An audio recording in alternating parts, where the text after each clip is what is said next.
Good evening. You're watching the main news on HKIBC. I'm Wynna Wong. Here's a look at tonight's top stories.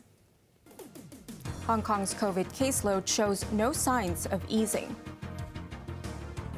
Sha Tin residents line up for tests after the virus turns up in sewage samples. And worshippers flock to the Che Kung Temple to pray for an end to the COVID crisis. Hong Kong has recorded 142 additional COVID cases amid warnings of more infections. There were 31 untraceable cases, raising fears that many transmission chains have yet to be detected. Maisie Mock reports.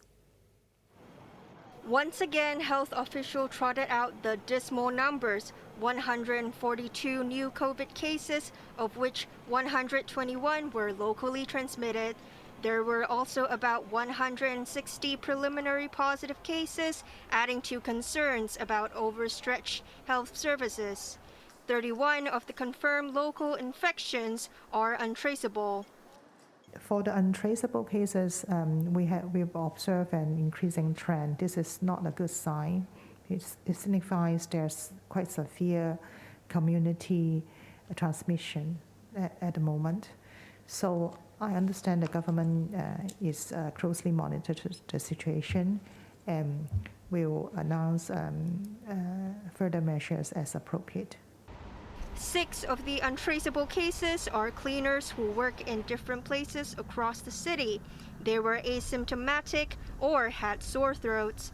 One of today's confirmed patients is a carer in the Lam Wu home for the elderly in On Yam Estate in Kwai Chung. Another carer at the same home contracted COVID earlier. The two carers, they were in different sections of the elderly home, so there are around 60 elderlies have to be quarantined, and they are considered as close contact. For the previous case, there were around 80 elderlies under quarantine. Chuang urged people who bought fish from a stall in Hong Kong Market to get tested. That's because 2 workers there were infected. The market closed 2 hours early today and will remain shut tomorrow for deep cleaning and disinfection.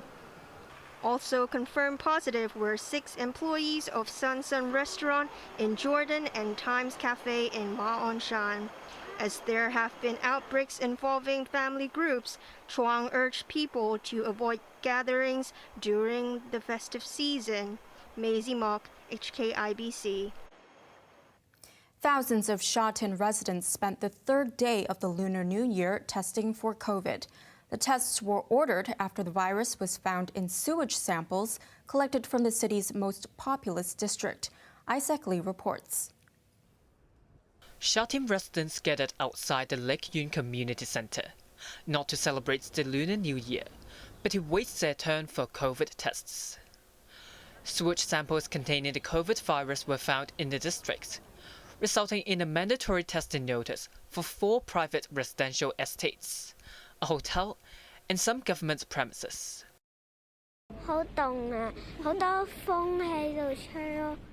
This girl, who waited for over an hour, said the weather was cold and windy, adding that she was disappointed she could not enjoy her holiday at home. Her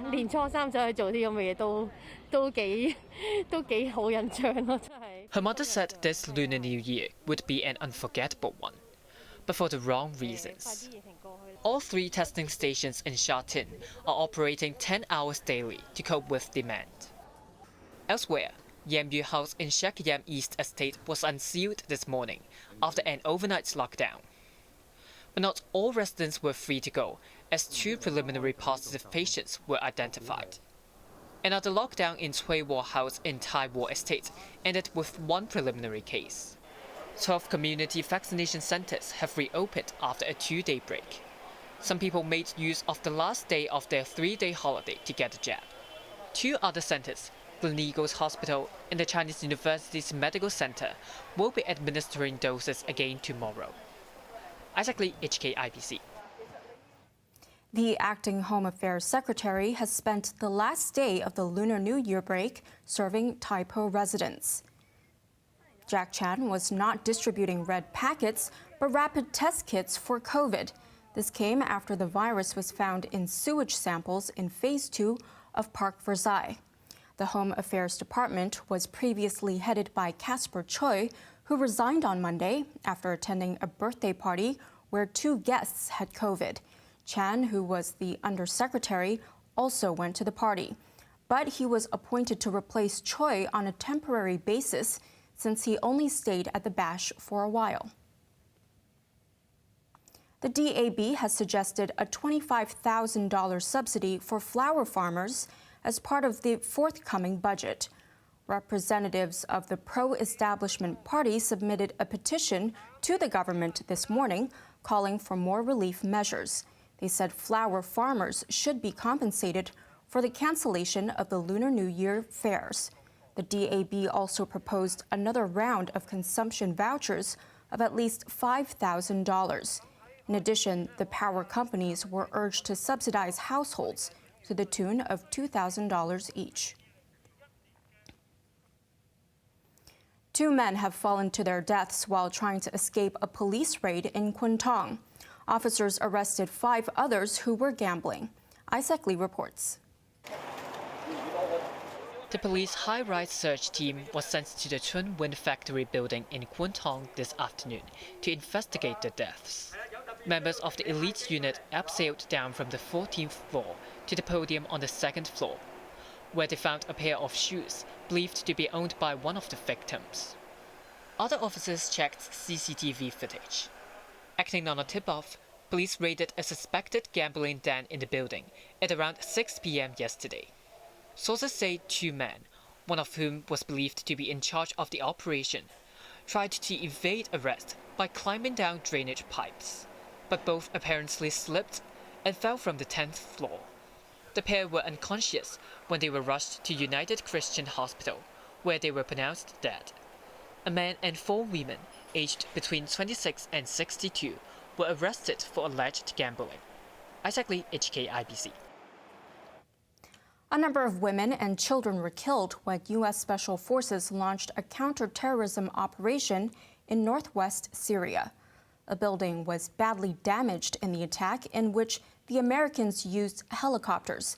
Heavy gunfire and explosions were heard in the operation, which targeted a leading jihadist. The Pentagon described the mission as successful with no U.S. casualties, but 1 helicopter had to be blown up on the ground because of a mechanical problem. Local residents and activists say 6 children and 4 women were among the 13 people killed in the raid. A massive winter storm in the United States is causing chaos across the country. But for some people, the snow is a welcome relief and a time for play. As the snow falls down hard in Chicago, people have come up with creative ways to get where they need to be. And for some, it's a blessing. Oh, the snow is amazing. And of course, it's a gift to have a snow day with my boys. Cold and wet and wonderful, and getting cold and wet is part of the fun with the guys. Then we get to go inside and have hot cocoa and warm up. Further north in Michigan, students got a day off from school. One of my boys has an in-person test he's supposed to take for driver's training today, so that might not happen, and those are hard to reschedule.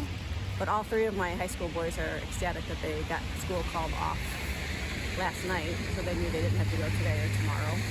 In Denver, furry friends got to leap around in the thick white blankets too. But the heavy snow is not all fun and games. The frigid weather stretches along the entire U.S. Midwest region, bringing rain, sleet, and snow to Oklahoma, Kansas, Missouri, Illinois, Indiana, and Michigan. This has caused traffic to come to a standstill for millions of Americans. Flights have also been canceled, and there are fears of electricity cuts when power lines collapse. Authorities are also scrambling to shelter the homeless, warning many will not survive the night if they attempt to camp out through the storm. The Chaekong Temple in Sha Tin welcomed thousands of worshippers today on the 3rd day of the Lunar New Year. Most had one wish, that Hong Kong would soon be rid of COVID. Maisie Mock reports. The third day of the Lunar New Year is believed to be a day prone to arguments. To avoid this, some people went to pray at the Che Kong Temple in Sha Tin instead of visiting relatives and friends. Worshippers had to scan the Leave Home Safe app before entering. As part of the anti-epidemic measures, capacity was cut by half, but by 10 a.m. the quota was already met. People were advised to return on another day. Despite the crowds, some said they were not worried about being infected.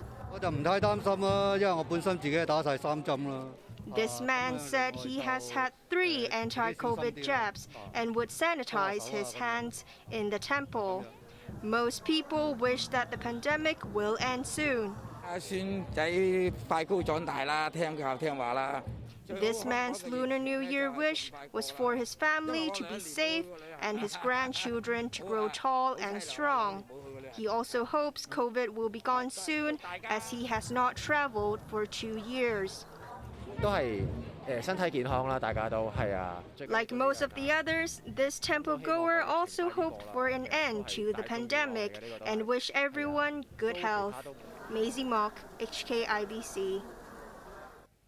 On to the weather now. It will be cold, rainy, and cloudy tomorrow. Temperatures will range between 11 and 17 degrees. The sun will be back for a bit on Saturday and more clouds on Sunday. Now let's take a look at the weather around the world.